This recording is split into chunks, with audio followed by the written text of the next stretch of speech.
कांग्रेस के टाइम के ऊपर जो मिर्चपुर कांड हुआ था वहां पर बहुत सक्रिय थी, अपनी ही सरकार के खिलाफ वो खड़ी हो गई थी और वो इतना बड़ा इशू बन गया था कि आज तक भी कांग्रेस को उसके खामियाजे भुगतने पड़ते हैं। राहुल गांधी हरियाणा में आ गए थे, ये इतना बड़ा इशू जबकि कांग्रेस की सरकार थी। अब सवाल यही है कि कुमारी सैलजा क्या उसी तरीके का एक क्रांतिकारी रुख, इसी तरीके का एक एग्रेसिव नेतृत्व इस इशू के ऊपर भी दिखाएंगी। नमस्कार दोस्तों, आप सभी का स्वागत है मनदीप महेंद्र शो में। दोस्तों, आज की चर्चा का जो विषय है, पूरे देश में जिसकी चर्चा है, आईपीएस वाई पूर्ण सिंह, और लगातार आज 5वां दिन है, अभी तक उनका अंतिम संस्कार नहीं हुआ है और पूरे हरियाणा और पूरे देश में हलचल मची हुई है। तो इस विषय पे आज विस्तार से बातचीत करेंगे। मेरे साथ वरिष्ठ पत्रकार महेंद्र सिंह हैं। जी सर, स्वागत है आपका। धन्यवाद, बहुत बहुत शुक्रिया मनदीप जी। मामला तो पता ही है सर, पूरे देश में चर्चा का विषय बना हुआ है, तो कैसे देखते हैं सर इस मामले को? इसके कई पहलू हैं मनदीप जी।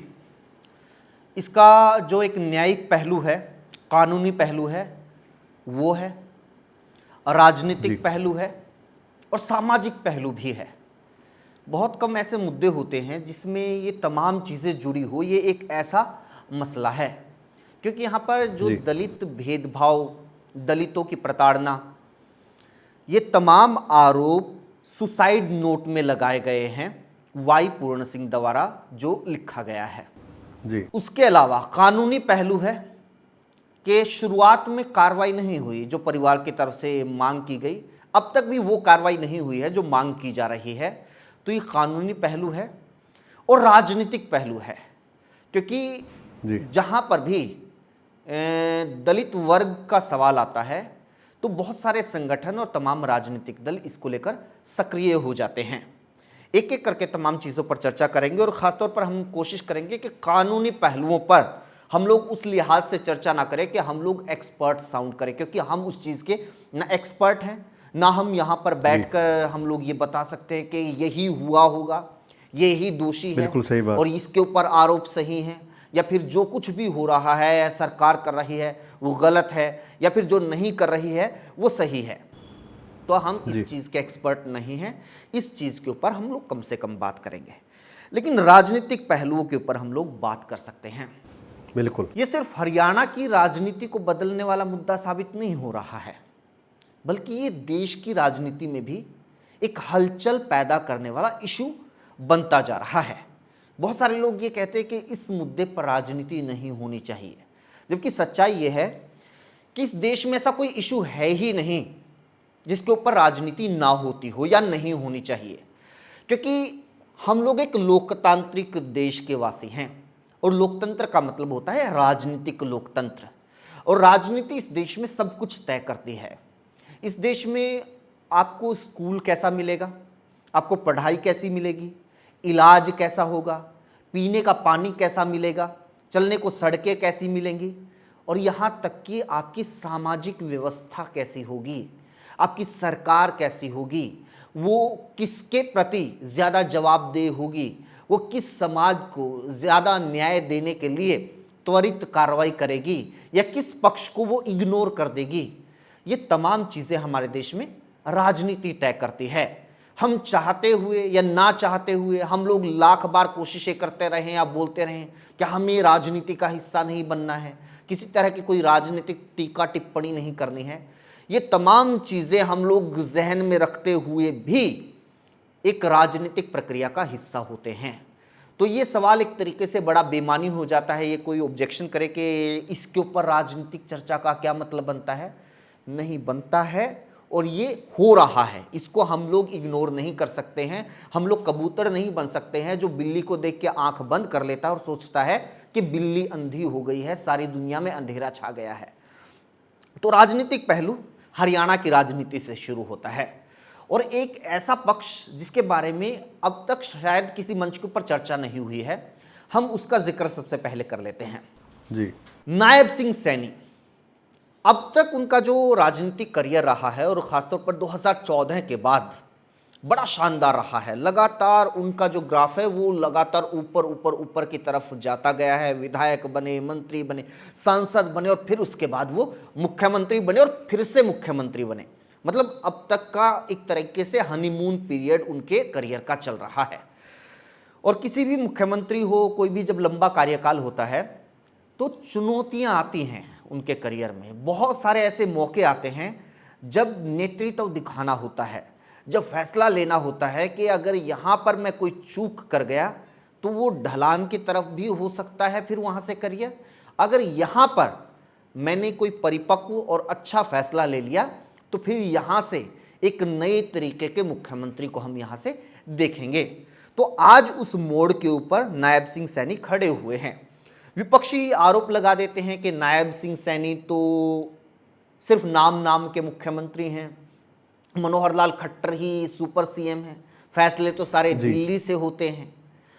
अब इस मोहर को उठाने का, इस मोहर को अपने आप से हटाने का ये वक्त होता है और ये बहुत सारे मुख्यमंत्रियों के साथ होता है, बहुत सारे।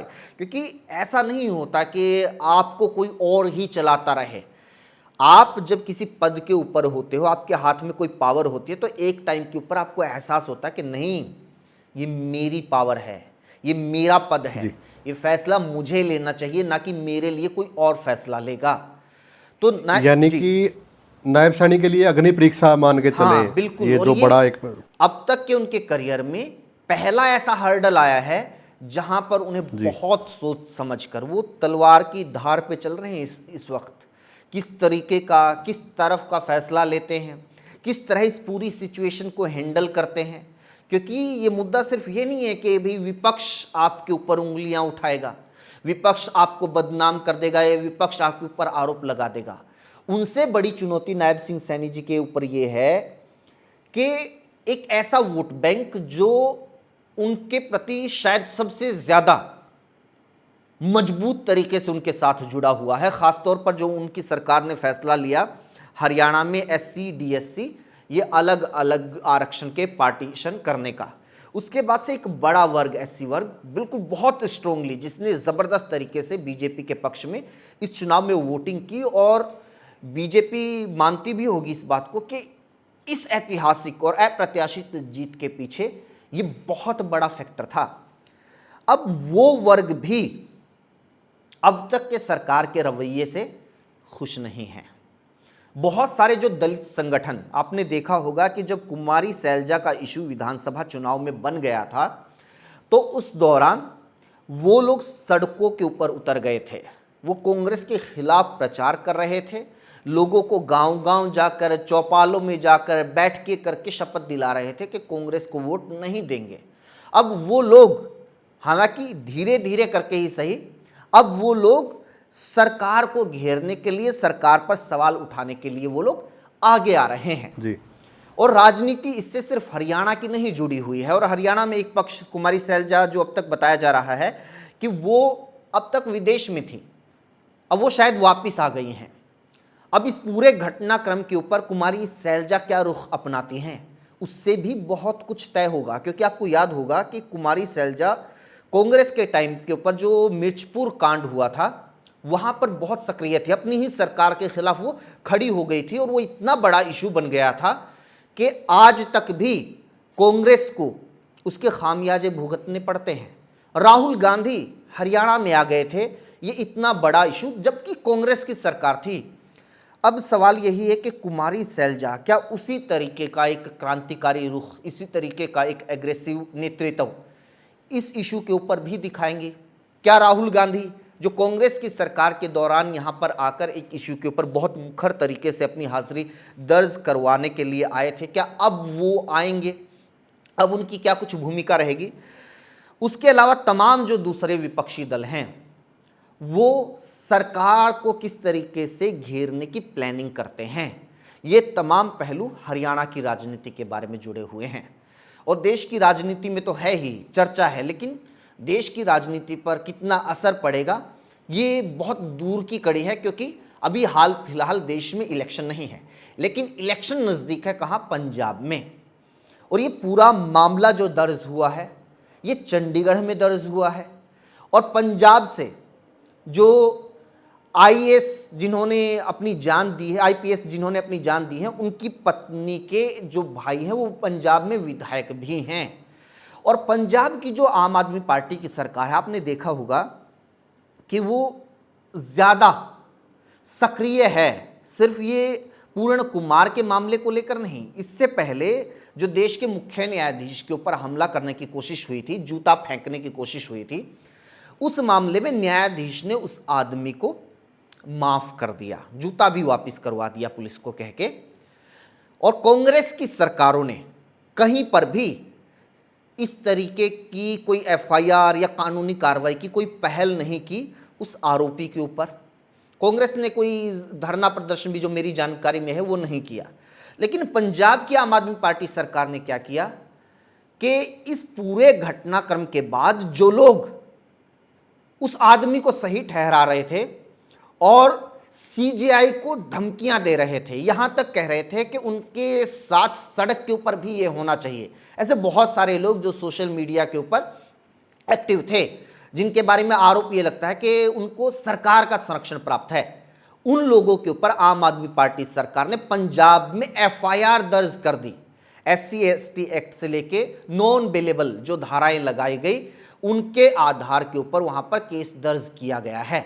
तो एक तरह से बड़ी हाजिरी दलितों के इशू पर आम आदमी पार्टी दर्ज करवा चुकी है। और यहां पर भी आप देखेंगे कि आम आदमी पार्टी सक्रिय तौर पर यह आवाज उठा रही है, इस मुद्दे को उठा रही है। तो ये राजनीतिक पहलू तमाम इससे जुड़े हुए हैं और ये विपक्ष की राजनीति यहां से कुछ ना कुछ हासिल करने की कोशिश करती है, सरकार को दबा लेती है अपने एग्रेशन के जरिए, या फिर यहां पर नायब सिंह सैनी अपनी राजनीतिक समझ या परिपक्वता के जरिए कुछ ना कुछ ऐसा फैसला ले पाते हैं कि इस पूरे के पूरे भूचाल को वो हैंडल कर लेते हैं, शांत कर लेते हैं। ये दो सवाल आज की राजनीति के सामने खड़े हुए हैं, जिनका जवाब आने वाले वक्त में मिलेगा। जी महेंद्र जी, एक बात हो गई है हरियाणा में, पिछले दिनों आपने देखा होगा कि मनीषा हत्याकांड हुआ था, तो उसका भी दाह संस्कार नहीं किया गया था कि तब जब तक सीबीआई जांच नहीं होगी तब तक दाह संस्कार नहीं करेंगे, ऐसी मांग की गई थी। और सेम बात यहाँ पे भी, जैसे इनकी तो जो एक बड़ा पद था एडीजीपी, और इनकी वाइफ आईएएस है, और साथ में जो इनका साड़ा है वो विधायक है, उसके बावजूद भी 5 दिन हो गए डेड बॉडी को दाह संस्कार नहीं किया गया कि जब तक कार्रवाई नहीं होगी इनका दाह संस्कार नहीं किया जाएगा। तो क्या प्रशासन तब तक ही जागता है कि तब तक डेड बॉडी पड़ी रहती है सर? ये एक गलत संदेश जो समाज के भीतर लगातार फैल रहा है, और इसका दोष सरकार को अगर हम लोग दें तो गलत नहीं होगा कि आप ऐसा मैसेज मत दीजिए कि हर बार लोगों को, पीड़ितों को, वो चाहे भिवानी की मनीषा का परिवार हो जो बिल्कुल आम परिवार है, कोई राजनीतिक पावर नहीं है, कोई आर्थिक तौर पर बड़ी उस तरीके की हैसियत नहीं है जो सरकार के ऊपर प्रेशर क्रिएट कर सके, उनको भी ये करना पड़ा। और फिर एक बहुत ही रसूखदार परिवार, वो भी ऐसा करने पर मजबूर है। तो सरकार को ऐसे इश्यूज़ के ऊपर बहुत ही सक्रियता से, बहुत ही पहले, किसी भी तरीके का कोई कम्युनिकेशन गैप नहीं रखते हुए तत्परता के साथ कार्रवाई करनी चाहिए। तो ऐसा किसी परिवार को नहीं करना पड़ेगा। और मनीषा का आपने जिक्र किया, तो मनीषा का जिक्र सिर्फ आपने नहीं किया है या फिर तमाम आम लोग नहीं कर रहे हैं। उनकी बात तब भी हुई जब आईएएस एसोसिएशन की बैठक हुई। बहुत सारे आईएएस ने ये कहा कि भाई अगर मनीषा मौत के मामले में वहां पर एसपी को बदला जा सकता है, आपने देखा होगा एसपी को बदल दिया गया था जब पूरा वो घटनाक्रम हुआ, तो फिर वाई पूर्ण कुमार के मामले में जांच के लिए क्यों नहीं एसपी या डीजीपी को बदला जा सकता? क्यों नहीं उनकी मांग को यह माना जाता सरकार के द्वारा कि हाँ ये जायज मांग है? और ऐसा फैसला सरकार पहले भी ले चुकी है, ऐसा नहीं है कि ये कोई पहली बार ही अचानक से मांग उठ गई है। और ये भी जो परिवार है उसकी आशंका ये मानने लायक है कि वो सही है कि अगर इतने बड़े पदों के ऊपर कोई आरोपी बैठा रहेगा तो फिर वो जांच को प्रभावित कर सकता है। और कोई भी जांच अगर निष्पक्ष करनी है या होती है तो उसकी एक पहली नीड ये होती है कि जो आरोपी हैं उनको उन पदों से दूर किया जाए कि जहां से वो जांच को किसी भी तरीके से प्रभावित ना कर सके। क्या ये जो बेसिक मांग है, बेसिक नीड है, इसको सरकार पूरी करेगी इस जांच को आगे बढ़ाने के लिए? इस पे नजर रहेगी। तो जो आईएएस की एक मीटिंग हुई है और लगातार जो परिवार का समर्थन किया गया है, तो सरकार में भी एक बड़ा प्रेशर और बढ़ गया है इससे। बहुत बहुत बड़ा प्रेशर है ये आईएएस का जो वर्ग है इनके पक्ष में आया है। और इससे भी बड़ा प्रेशर एक और है, सामाजिक संगठन अब धीरे धीरे सक्रिय हो रहे हैं। वो लगातार पीड़ित परिवार से मिल रहे हैं, अपनी बात रख रहे हैं और धरने, प्रदर्शन और बंद के भी आह्वान अब शुरू हो गए हैं। ये सबसे बड़ा प्रेशर रहेगा सरकार के ऊपर, क्योंकि पिछले कुछ दिनों में आपने देखा होगा कि दलितों के बहुत सारे ऐसे इश्यूज आ गए हैं जिसकी वजह से इस इतने बड़े वर्ग में एक असंतोष पैदा हो रहा है। और इसको हैंडल करने में अब तक जो बीजेपी राजनीतिक तौर पर बहुत कुशलता से, खास तौर पर जो सामाजिक मुद्दे होते थे उनको बहुत कुशलता से हैंडल कर लेती थी, लेकिन अब वो करने में थोड़ी नाकाम कहीं ना कहीं हमें नजर आ रहा है, साबित हुई है। ये शुरुआत है एक सीरीज, पिछले 1-2 हफ्ते की मैं आपको जिक्र करूं कि उत्तर प्रदेश में एक आदमी को बहुत ही बेरहमी से पीट पीट के मार डाला गया, यह आरोप लगाते हुए कि वो चोर है। और उसका वीडियो भी जारी किया गया, वीडियो सामने आके कितनी बुरी तरीके से उनको पीटा जा रहा है। उस दलित आदमी के मुंह से ये भी सुना कि वो राहुल गांधी का नाम ले रहा था। तो वहां से एक रोष ट्रिगर हुआ। उसके बाद फिर अचानक से घटना होती है सीजीआई के ऊपर हमले की, और वहां पर सरकार कोई कार्रवाई नहीं करती है। और इतना ही नहीं, बहुत सारे वो लोग सक्रिय होकर सोशल मीडिया पर वाहियात बयानबाजी करने लग जाते हैं, पोस्ट लिखने लग जाते हैं जो सीजीआई का भी अपमान करती है और दलित समाज को आहत करती है। फिर उसके बाद एक अचानक से कोई वकील सामने आते हैं, वो थाने के बाहर, कोर्ट के बाहर खड़े होकर बाबा साहेब भीमराव अंबेडकर के बारे में गाली गलौच वाली लैंग्वेज इस्तेमाल करते हैं। उनके ऊपर भी कोई कार्रवाई नहीं होती है। फिर ऊपर से ये वाई पूरण कुमार का मामला सामने आता है। और एक और मामला जिसके ऊपर अब तक नजर नहीं गई है बहुत सारे लोगों की, एक और मामला सामने आया है। अंजना ओम कश्यप जो आज तक की एंकर हैं, उन्होंने अपने एक प्रोग्राम में भगवान वाल्मीकि के ऊपर बेहद ही आपत्तिजनक टिप्पणी की है।